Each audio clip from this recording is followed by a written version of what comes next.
Chutes and Ladders has been around in some form for over 200 years. The game actually started in India, and over there it was called Snakes and Ladders. It was brought over to this country in the 1840s, and the name was changed to Chutes and Ladders. But the object of the game was always the same. You wanted to advance your piece from square number 1 to square 100 as quickly as possible so you can win the game. And you did this by spinning a dial. However, along the way, you might encounter a square that had a ladder in it. This was always a good thing because you would climb up that ladder and you could skip maybe 10 squares, 20 squares, sometimes even more than that, and get way ahead and be able to win the game more quickly. Maybe. You might, however, come along to a chute. Well, some of the chutes were kind of short, but some of them were pretty long, and that one I showed the children started at square number 84 and went all the way down to square number 24. It's almost like starting all over. In fact, Chutes and Ladders is the origin of the saying, back to square one. Well, if my life were compared to the game of Chutes and Ladders, I must admit I have been spending most of my life trying to climb ladders and trying to avoid chutes. I was climbing ladders when I was very young. I was trying to get good grades, and then I was trying to get into the best schools, and then I was climbing a ladder trying to get promoted in my place of work, and on and on. I even climbed a ladder that gave me 3 master's degrees. Lots and lots of ladders. But back in my 40s, I ended up landing on a square that had a chute in it.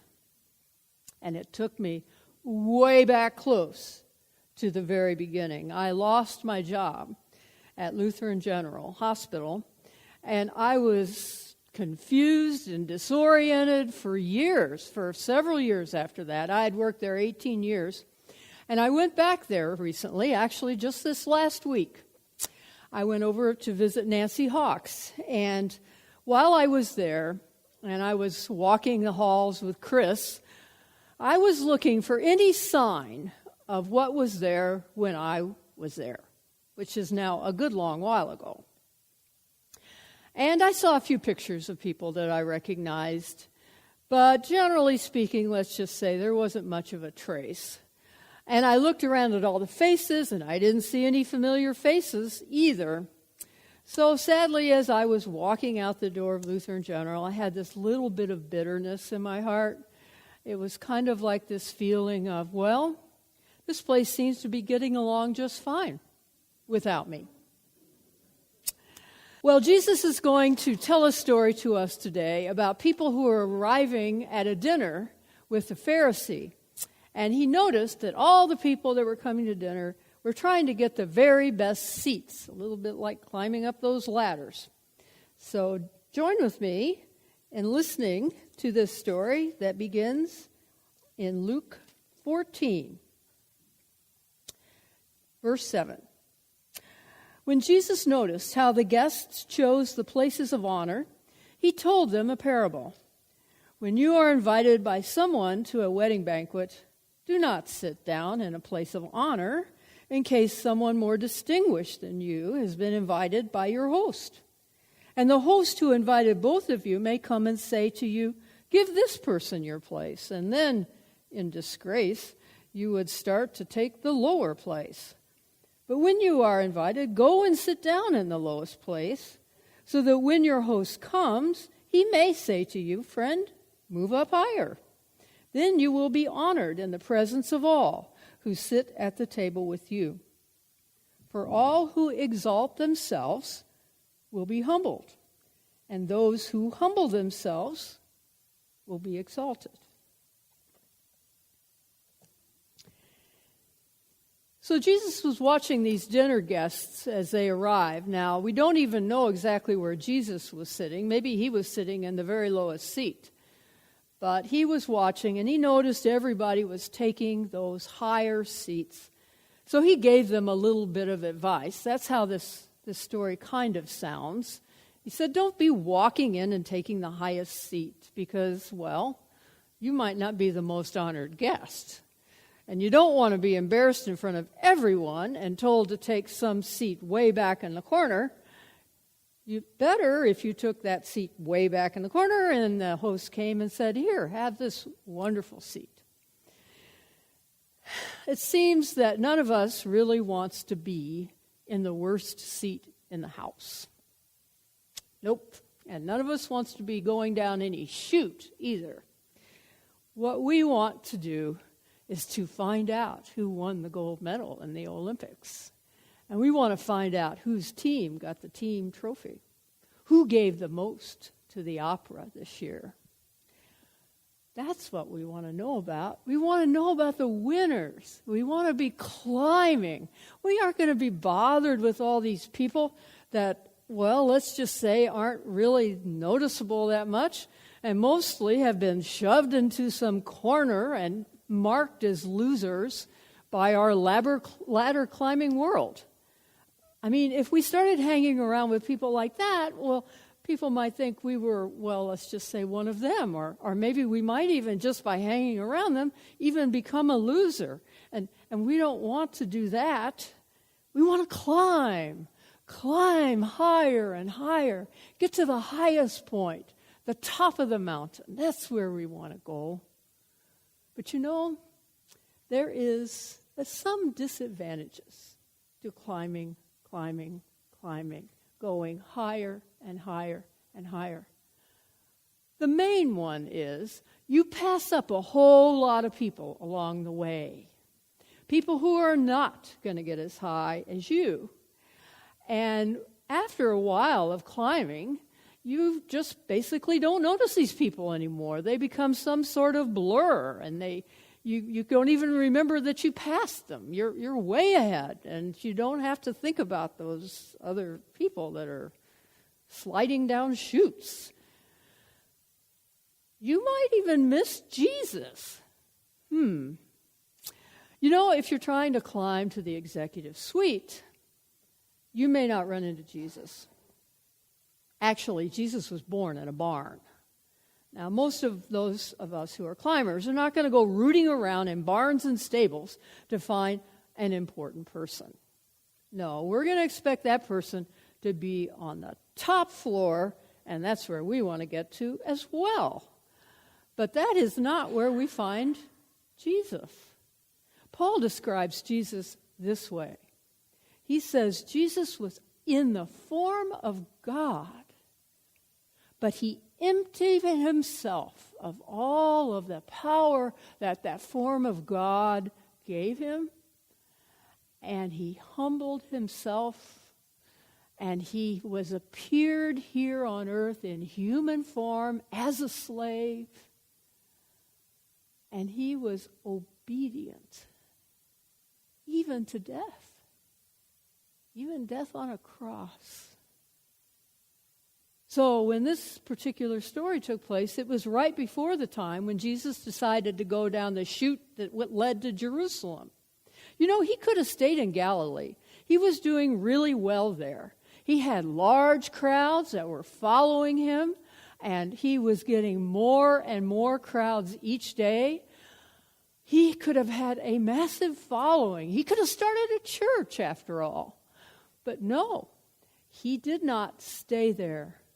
He went to the place that killed all the prophets. He headed for Jerusalem. And when he got there, he washed his disciples' feet. He rode in on a donkey. He bent down and blessed widows and lepers. He never even said a word when the one who would betray him left the meal. He allowed himself to be arrested. He allowed himself to be mocked. He climbed a hill with a heavy cross on his holy back, bearing not only our sins, but all of our sorrows. And after he died, he was laid deep in a tomb, and a massive stone was rolled in front of it, Jesus took the steepest, longest chute of all, more than any of us will ever suffer. He has suffered all that we suffer, and so much more.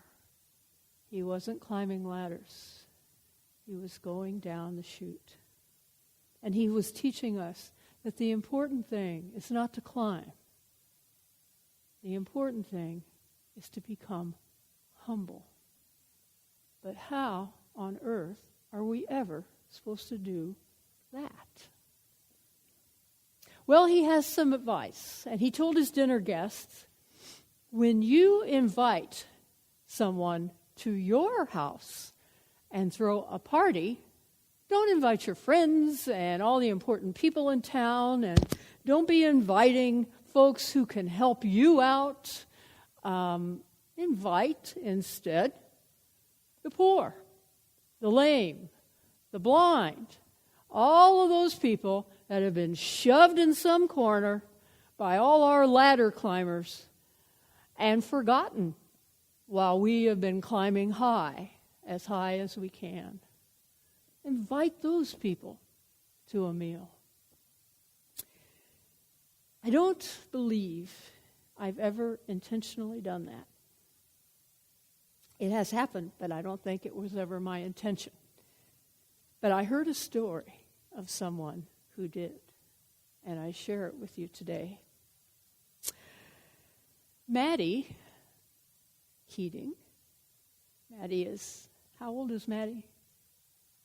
6. Maddie is 6. Wow. I'm 65, and I still haven't learned, so Maddie has something to teach me today. I think it was last summer, Maddie and her family were all gathered at Walton Island. And they were having a big family pizza party picnic that day. But Maddie noticed that there were some homeless people that were not too far away from them. And so she went over to them and she invited them to their pizza party.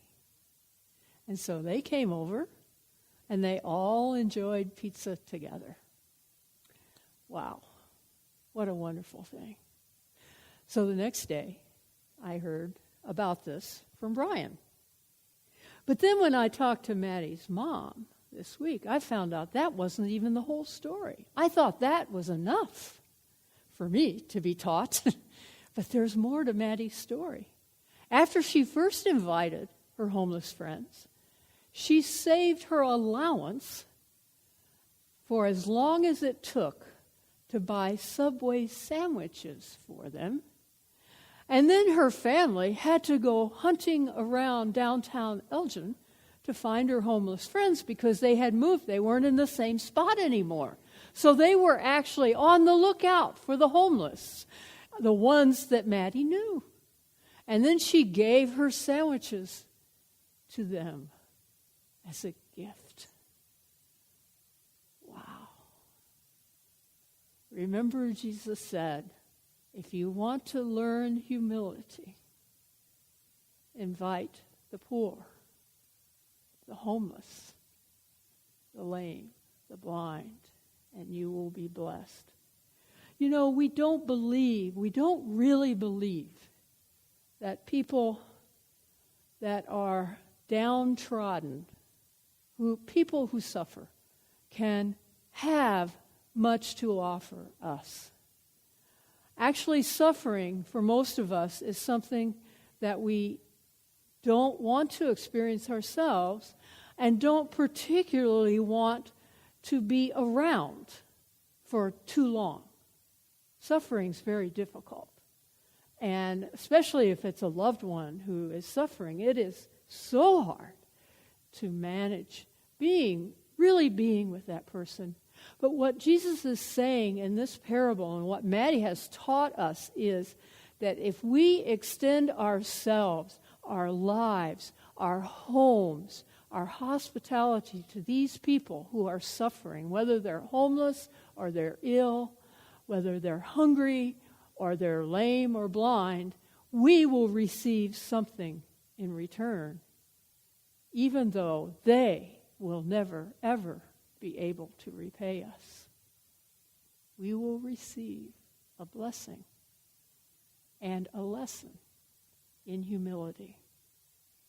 You know, humility isn't something that we can really learn all by ourselves alone. Trust me, I've tried it.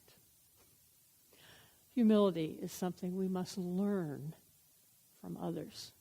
Because when we work on it by ourselves, usually what happens is we work really, really hard on becoming more humble, and then we notice, oh, look how humble we are. And then we congratulate ourselves, oh, I'm really growing in my humility.